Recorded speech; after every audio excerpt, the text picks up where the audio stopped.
እንዴት ናችሁ? እንዴት አላችሁ? የተወደዳችሁ ቼልሲና ሊያም ሮሲኝ በዚህ ውድድር ዘመን የቻምፒየንስ ሊግ ስፍራን የሚያጡ ከሆነ ያው በብዙ ምክንያቶች ነው የሚሆነው፣ ግን ያለፉትን ሁለት የስታንፎርድ ብሪጅ ጨዋታዎች መዝለል የሚቻል አይመስለኝም። ባለፈው በመጨረሻው በዚህ ስቴዲየም በተደረገው የፕሪሚየር ሊግ ጨዋታ ከሊድስ ዩናይትድ ጋር አቻ የተለያየበት፣ በተለይ ደግሞ ባለቀ ሰዓት ኮል ፓልመር ያንን የጎል እድል የሳተበት፣ ግን በጠቅላላው ሊድስ ወደ ጨዋታው እንዲመለስ የተፈቀደበት ሁኔታ 2-0 ሲመራ ቆይቶ 2-2 የተጠናቀቀ ጨዋታ ስለነበር አንደኛው እሱ ነው። ሁለተኛው ከበርንሌ ጋር የተደረገ ነው።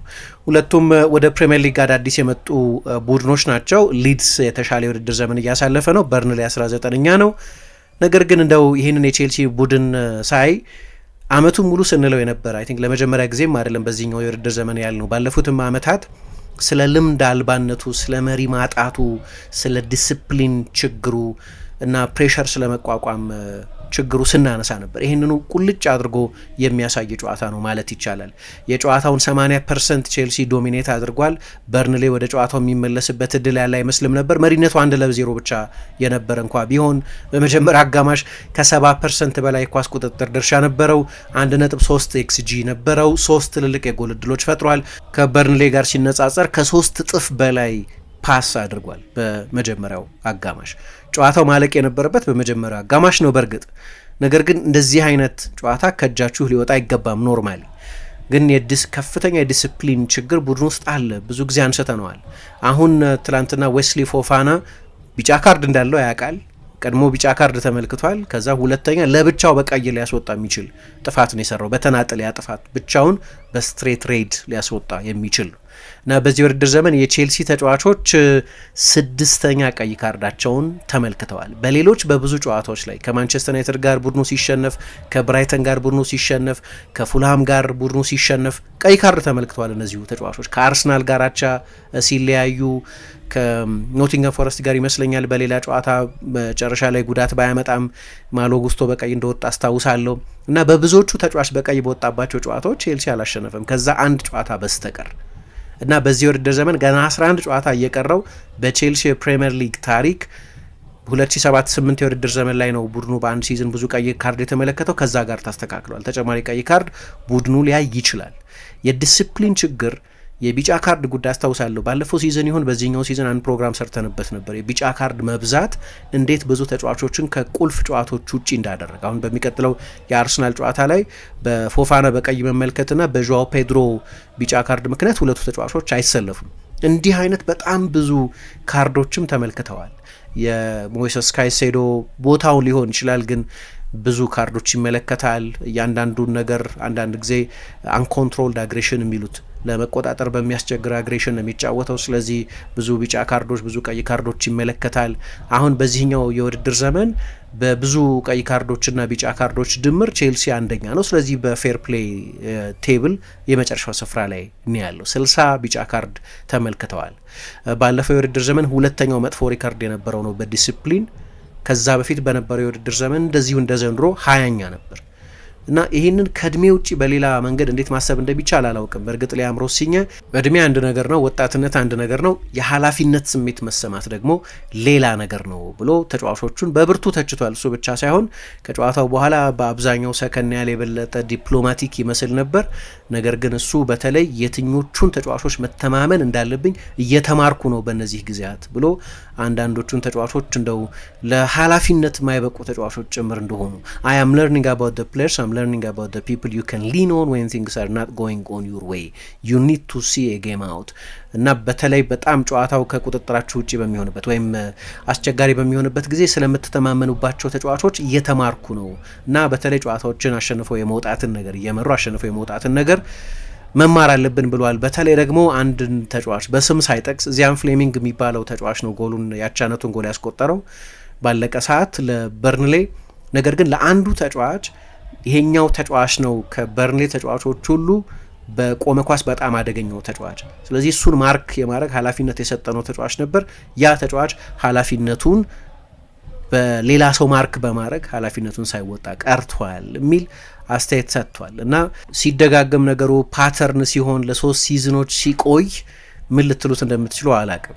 ቼልሲ አሁንም በፕሪሚየር ሊግ በስብስብ ወጣቱ ቡድን ነው። ከዛ ደግሞ መቼስ ጨዋታ ማስተዳደር አለ አይደለም። ጨዋታ ማኔጅ ቡድኑ ማድረግ ሲኖርበት የ1-0 መሪነት፣ የ2-1 መሪነት፣ የ2-0 መሪነት ሲሆን የበለጠ የጨዋታ ማኔጅመንት ችሎታ ነው የሚጠይቃችሁ እና ያንን ጨዋታ ማኔጅ የማድረግ ችሎታ ደግሞ ምናልባት ከሊደርሺፕም የሚመጣ ከኤክስፒሪየንስም የሚመጣ ነው። ምናልባት ይሄ በቀጥታ የቼልሲን የምልመላ ፖሊሲ የሚመለከት ሳይሆን አይቀርም። ምክንያቱም ከ2022-23 የውድድር ዘመን መጀመሪያ ጀምሮ እንግዲህ መጀመሪያው ላይ እንኳን ያልተሳኩ ግን ልምድ ያላቸው ተጫዋቾች የማምጣት ዝውውሮች ነበሩ። ቶድ ቦሊ የበለጠ እንደ ስፖርት ዳይሬክተር አክት ያደረጉበት ብሉኮ ቼልሲን ከገዛ በኋላ የነበረው የመጀመሪያ ዝውውር መስኮት ላይ ኦባሚያንግን፣ ስተርሊንግን፣ ኩሊባሊን አይነት ልምድ ያላቸው ተጫዋቾችን አመጡ እና እነዚህ ሁሉ ዝውውሮች ሳይሰሩ ቀሩ። ከዚያ በኋላ ኤክስክሉሲቭሊ ከ22 ወይ ከ23 ዓመት በታች የሆነ ተጫዋች ብቻ ነው የሚያመጡት። ይሄ ችግር ይመስለኛል። እንደ ፖሊሲ በወጣት ተጫዋቾች ላይ ማዕከል ያደረገ የቡድን ግንባታ መሆኑን በጭራሽ ልተች አልችልም። እኔ እንዲያውም መወዳቸው ቡድኖች እንደዚህ አይነት ዩስፉልነስ ያላቸው ቡድኖች ናቸው። በአንዳንድ ቁልፍ ቦታዎች ላይ ግን ያ ልምድ ያስፈልጋል። እንደው የማንቸስተር ዩናይትድ ቡድንን ብዙ ጊዜ ጠቅሳለሁ። የ1990ዎቹ መጀመሪያ አካባቢ የነበረውን እና አለን ሃንሰን የተናገረው አንድ ንግግር ነበረ። ጋሪ ኔቭል አለን ሃንሰን እኮ ትክክል ነበር አለ። አለን ሃንሰን የቀድሞ የሊቨርፑል ታላቅ ተጫዋች ነው እና አሰልጣኝ ሰር አሌክስ ፈርጉሰን እነዛ ፈርጊ ቤቢስ የሚባሉትን ዴቪድ ቤካምን፣ ፖል ስኮልስን፣ የኔቭል ወንድማማቾችን፣ ኒኪ በትን ቀድሞ ወደ ዋናው ቡድን ያደገ ቢሆንም ራያን ጊግስ አይነት ተጫዋቾችን ይዘው እና ሃንሰን በልጆች ሊጉን ማሸነፍ አትችሉም የሚል አስተያየት ሰጠና ፈርጉሰን ካሸነፉ በኋላ ፕሩቭ አደረጉት የሚሉ አሉ። ግን ይሄ ትክክለኛ ናሬቲቭ አይደለም። ምክንያቱም የፈርጉሰን ቡድን ባለ ልምድ ተጫዋቾች ነበሩት። ፔተር ሽማይክል የአውሮፓ ዋንጫ ያሸነፈ ግብ ጠባቂ ነበራቸው። ኤሪክ ካንቶና ነበራቸው። ጋሪ ፓሊስተር ነበራቸው። ስቲቭ ብሩስ ነበራቸው። እንዲህ እያልን በሙሉ ዴኒስ ኤርዊን ነበራቸው። ብዙ ተጫዋቾች መጥቀስ ይችላሉ። በፈርጊ ቤቢስ ብቻ አይደለም ያንን ውድድር ያሸነፉት። እንዲሁም ፈርጊ ቤቢስ የሚባሉት አብዛኞቹ ተጫዋቾች ከ97 በፊት ያን ያህል ወሳኞችም አልነበሩ። የቡድኑ አባላት ነበሩ፣ ግን ቁልፍ ተጫዋቾች መሆን የጀመሩት በእድሜ እየጎለበቱ በሚመጡበት ጊዜ ነው። ይሄ የሚነግረን አንድ ነገር የልምድን አስፈላጊነት ነው። ከምልመላው ውጭ ሌላ ቦታ አይናችንን መትከል እንችል እንደሆነ አላቅም። ምክንያቱም ለምሳሌ ቼልሲ በዚህ ውድድር ዘመን 17 ነጥብ አጥቷል ከመሪነት ፖዚሽን። የባለፈው የሊድስ ጨዋታ፣ የበርንሌይ ጨዋታ፣ ሁለቱ የስታንፎርድ ብሪጅ ተከታታይ ጨዋታዎች የመጀመሪያ አጋጣሚዎች አይደሉም። 17 ከዊኒንግ ፖዚሽን ከዌስትሃም ብቻ ነው የሚሻለው። ዌስትሃም 20 ነጥብ ከመምራት ቦታ አጥቷል። ደግሞ የቆመ ኳስ የመከላከል ድክመቱን በጣም ከፍተኛ ነው። 11 የቆመ ኳስ ጎል ተቆጥሮበታል በዚህኛው የውድድር ዘመን። እንዲያውም የተጋጣሚ ቡድኖች የፈጠሩትን የጎል እድል ጥራት ብትለኩ እንዲያውም ከዛ በላይ ጎል ሊቆጠርበት ይችል ነበር። አሁን ደግሞ ሴት ፒስ የመከላከል ችሎታ በጣም ወሳኝ ነው። ወደድንም ጠላንም ፕሪሚየር ሊግ ዋናው የጎል ማስቆጠርም የጎል መከላከያ መሳሪያም ሴት ፒስ እየሆነ ስለሆነ እና በጣም የሚያስቆጭ ይመስለኛል። በተለይ ደግሞ በውድድር ዘመኑ በጣም ክሪቲካል በሆነ ጊዜ የሚታየ የዲስፕሊን ችግር በጣም አስገራሚ አይነት ችግር ነው እና በተለይ በስታንፎርድ ብሪጅ አይ ቲንክ የመጀመሪያው አጋማሽ በጣም ጥሩ ነበር። አሰልጣኝ ሊያም ሮሲኘ በተለይ በቢልዳፕ ጊዜ የ2-4-4 የኳስ ቁጥጥር ጊዜ ያለ የቢልዳፕ ሼፕ አለው። የመጀመሪያው ጎል ሲቆጠር በጣም አስደናቂ ስሩ ቦል ነበር። የበርንሌይ ሃይላይንን ኤክስፖዝ ያደረጉበት መንገድ አስደናቂ ነው። ሞይሰስ ካይሴዶ ነው በግራ በኩል ለጀመረው ፔድሮ ኔቶ ኳሱን የሰጠው። ከዛ በኋላ ጆዋ ፔድሮ ጎሉን አስቆጠረ። በጣም በግሩም ሁኔታ በጊዜ ጎል በማስቆጠር ነበር በሎ ብሎክ ሊጫወት የመጣን ቡድን ፔኔትሬት ያደረጉት። ገና 4ኛው ደቂቃ ላይ ነው ጎሉ የተቆጠረው። በእርግጥ ከዛ በኋላ በመጀመሪያ አጋማሽም በሁለተኛው አጋማሽም በተለይ ኮል ፓልመር ጥሩ ፎርም ላይ አይደለም። ኮል ፓልመር እና ደግሞ የዚህ ተጫዋች አንደኛው ትሪቢዩት አንደኛው ዋና ችሎታ የጨራሽነት ችሎታ ነው። እንዲያውም የቀድሞ የቼልሲ ተጫዋች ጄሚ ፍሎይድ ሃሰልባንክ በአንድ ቃለ ምልልስ ላይ የፕሪሚየር ሊጉ ምርጡ ጨራሽ ማን ነው ተብሎ ሲጠየቅ ኤርሊንግ ሃላንድ አይደለም ያለው። ሃላንድ የጎል ማሽን ነው አይደለም። እንደገና ከባለፈው የውድድር ዘመን በስተቀር በሲዝኑ ሁሉ የፕሪሚየር ሊግ ከፍተኛ ጎል አስቆጣሪ ሆኖ የሚያጠናቅቅ ተጫዋች ነው። ስለዚህ እንደው ናቹራሊ የፕሪሚየር ሊግ ምርጥ ጨራሽ ማን ነው ተብላችሁ ከተጠየቃችሁ የምትናገሩት ኤርሊንግ ሃላንድን ብላችሁ ነው። ነገር ግን ጄሚ ፍሎይድ ሃሰልባንክ አንድ ስፔሲፊክ አጠቃቀም ነው ስለ ሃላንድ የተጠቀመው። በዋን ተች ፊኒሽ አዋል በጠቅላላው ግን ኃይል ሳያበዛ ፕሌስመንት ላይ በማተኮር በጣም የተዋጣለት ጨራሽ ኮል ፓልመር ነው የሚል መልስ ሰጥቶ ነበር። በቅርብ ጊዜ ኮል ፓልመር የትልልቅ የጎል እድሎችን የማባከን ነገር ልማድ እየሆነ መጥቷል። ይሄኛው ሲዝን በጠቅላላ አስቸጋሪ ሲዝን ነው በጉዳቶቹም በምኖቹ ምክንያት። ግን ደግሞ በሊድሱ ጨዋታ ላይ እንዳየነውም በዚህኛው ጨዋታ ላይ የሊድሱን ጨዋታ በተመለከተ አንድ አንድ ሮይኪን የሰጠው ሎጂክ ነበር። ያንን ማይታመን ኳስ አይ ቲንክ በዚህ ውድድር ዘመን ከዛ የባሰ የተሳተ ኳስ ምናይም አይመስለኝም። የፕሪሚየር ሊግ የተሳቱ ኳሶች ሃይላይት ኮሌክት በሚደረግበት ጊዜ የሚካተት አይነት ማይታመን ኳስ ነው የሰጠው። አጥቂ ቢሆን ኖሮ አይሰጠውም ነበር አለ። ምክንያቱም አጥቂ ኪለር ነው እና ፓልመር ግን ያው ደንግጦ አይታችሁታል። በጣም ትልቅ የጎል እድል ነበር የሳተው። አሁን እዚህኛው ጨዋታ ላይ ልክ እንደዛ አይነት ንጹህ የጎል እድል አይደለም የሳተው፣ ግን ቀላል የማይባል ጨዋታውን ለመጨረስ የሚያስችሉ የጎል እድሎችን አግኝቶ ነበር እና ያንን አልጨረሰም። እነዚህ ቁልፍ ነጥቦች ናቸው በጨዋታው ላይ ማሸነፍ አለማሸነፋችሁን የሚወስኑ ክሪቲካል ነጥቦች ናቸው እና በእነዚህ በጣም ቁልፍ በሆኑ ነጥቦች ላይ ቡድኑ ተመሳሳይ ድክመት አሳይቷል። ቡድኑ 1-0 ማኔጅ ማድረግ ነበረበት፣ ግን የ1-0 ውጤት ላይ እንዳይንጠለጠል ማድረግ የሚችሉ እድሎችም ደግሞ ነበሩት። በተለይ ደግሞ በሳምንቱ አጋማሽ አንድ ዴይሊ ሜል ያወጣው ሪፖርት ነበር። ኬራን ጊል የሚባል አንድ ጋዜጠኛ የረቡዕ ዕለት ባለፈው ከሊድስ በኋላ ቀጥሎ የመጣው ረቡዕ ዕለት ቼልሲ የቲም ሚቲንግ ነበረው። ተጫዋቾቹን በሙሉ ሰብስቦ ሌክቸር ሰጥቶ ነበር። አሰልጣኙ ክሊፖች እያሳየ በተለይ ከሊድስ ጋር የነበረውን ጨዋታ ቡድኑ እንዴት የጨዋታ መሪነትን ማኔጅ ማድረግ እንዳለበት ሌክቸር የሰጠበት ማለት ነው እና ቲም ሚቲንግ ነበረው። አናሊሲሱ ተደጋግሞ ታይቷል። በመልበሻ ክፍል ውስጥ ሁሉም ሰው ተወቃቅሷል ምናምን። ግን ከዛ በኋላ ይኸው ተጨማሪ ችግር በድጋሚ ተደግሟል። አንድ ጨዋታ ፍጹም ያንኛውን ጨዋታ አይመስልም፣ ሙሉ ሚረር መሆን አይችልም። ግን በሚያሳዝን ሁኔታ በሁሉም ውድድሮች 9 ቀይ ካርድ ተመልክተዋል።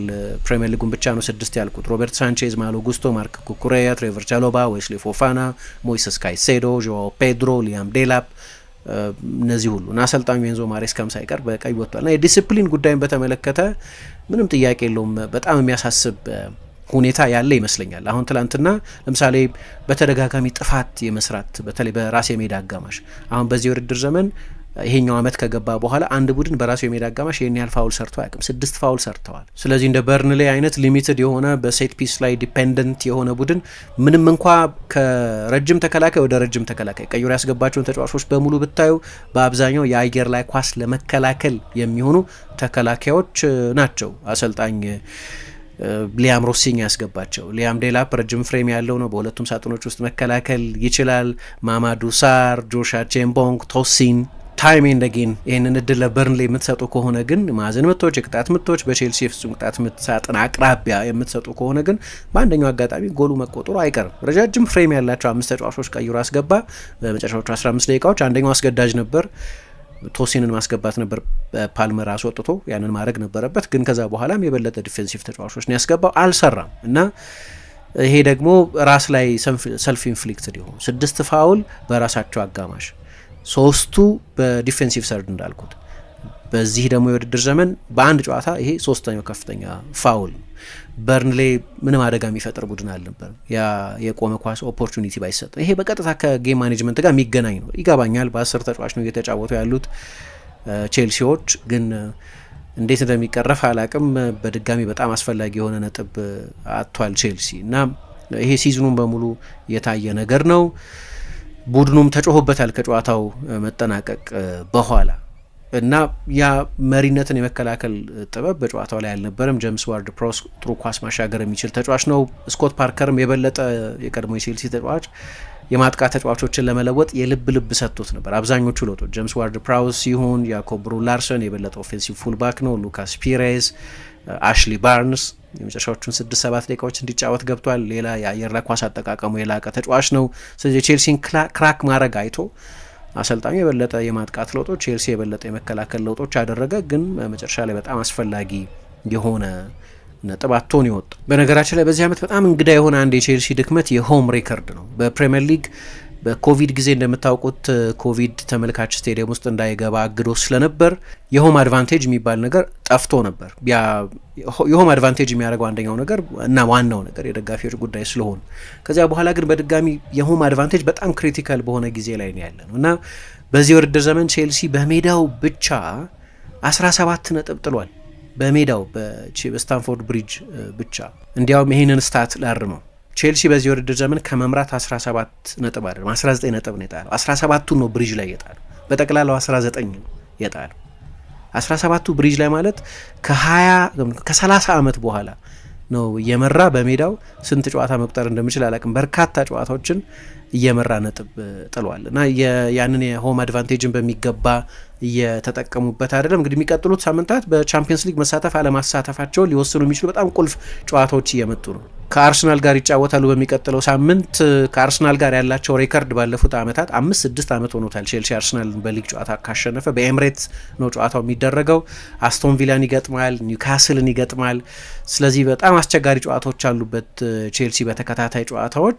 የቻምፒየንስ ሊግ ተሳትፎን የሚያጣ ከሆነ በጣም ትልቅ ክራይሲስ የሚሆን ይመስለኛል። እንግዲህ ያለፈው የውድድር ዘመን ላይ 2 ዋንጫዎች አሸንፎ ቡድኑ እንደዚህ አይነት ሲዝን ሲያሳልፍ በአንዳንድ ቡክ ሜከርስ እኮ አንደኛ ሊቨርፑል ሻምፒዮን ይሆናል፣ ሁለተኛ አርሰናል ሻምፒዮን የመሆን እድል አለው፣ ሶስተኛ ቼልሲና ማንቸስተር ሲቲ ነበር የተባለው። አሁን የቡክ ሜከርስ የአወራራጅ ድርጅቶችን ትንበያ እንደ መጨረሻ የዓለም እውነት ወይም የፈጣሪ ቃል ልቀበል አይደለም፣ ግን የነበረውን ኤክስፔክቴሽን ቼልሲ ሲዝኑ ከመጀመሩ በፊት የተሰጠውን ግምት ሁሉ የሚያሳይ ነው እና መጨረሻ ላይ ግን የቻምፒየንስ ሊግ ቦታን የሚያጡ ከሆነ በጣም ዲስአፖይንቲንግ የውድድር ዘመን ነው የሚሆነው። ለማንኛውም የሚቀጥሉት ሳምንታት በጣም ወሳኝ ሳምንታት ናቸው። ግን ያለፉት 2 ጨዋታዎች በተለይ በብሪጅ የተደረጉ ጨዋታዎች ላይ ብሩ ነጥብ የጣለበት ሁኔታ ጥያቄ ምልክት ውስጥ የሚጥል ይመስላል። ግን ሁሉም ነገር መጥፎ ነው ማለት አይደለም። በተለይ የዦአው ፔድሮ ፎርም በጣም የሚያስደንቅ ነው። ሊያም ሮሲኛ የቼልሲ ኃላፊነትን ከተረከበ አሁን ይሄኛው ጨዋታ 10ኛ ጨዋታው ነው። በእነዚህ 10 ጨዋታዎች 11 ቀጥተኛ የጎል ተሳትፎ አለው። 7 ጎሎች አስቆጥሯል። 4 የመጨረሻ ኳሶች አቀብሏል። የቡድኑ የፍጹም ቅጣት ምት መቺ አይደለም እንደምታውቁት።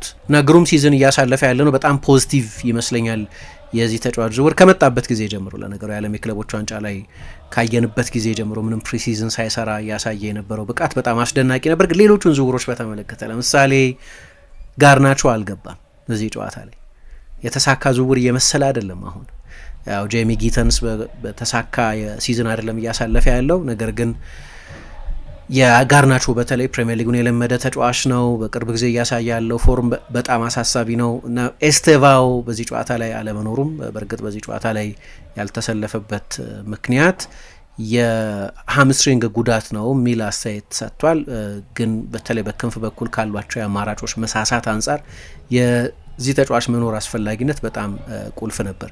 ለማንኛውም ቼልሲ በጣም አስፈላጊ ሊሆን የሚችል በእርግጥ ቶፕ 5 የሚበቃ ይመስለኛል በእንግሊዝ ቡድኖች የቻምፒየንስ ሊግ ስኬት ምክንያት። አሁን ደግሞ ኒውካስል ካራባግን አሸንፍ አይደለም እንዲሁ በሌሎች ውድድሮች ማየታቸው እንደሆን ለምሳሌ ፌነርባቼን ከሜዳ ውጪ ሄዶ ኖቲንገም ፎረስት አሸንፏል እና እያንዳንዱ የአውሮፓ ድር ለእንግሊዝ ቡድኖች ከ1 እስከ 5 ያለውን ስፍራ ይዘው እስካጠናቀቁ ድረስ የቻምፒየንስ ሊግ እድልን ሊያስገኝ የሚችል ነው። ግን ቼልሲ የቤት ስራውን እስካልሰራ ድረስ 5ኛ ሆኖ ላይጨርስ ይችላል። ምክንያቱም ማንቸስተር ዩናይትድ ጥሩ ሞመንተም ላይ ነው ያለው። በእርግጥ ከባባድ ጨዋታዎች አሉበት። በተለይ ሰኞ ከኤቨርተን ጋር ነው የሚጫወተው። በሂል ዲኪንሰን ስቴዲየም የሚደረግ ጨዋታ ነው።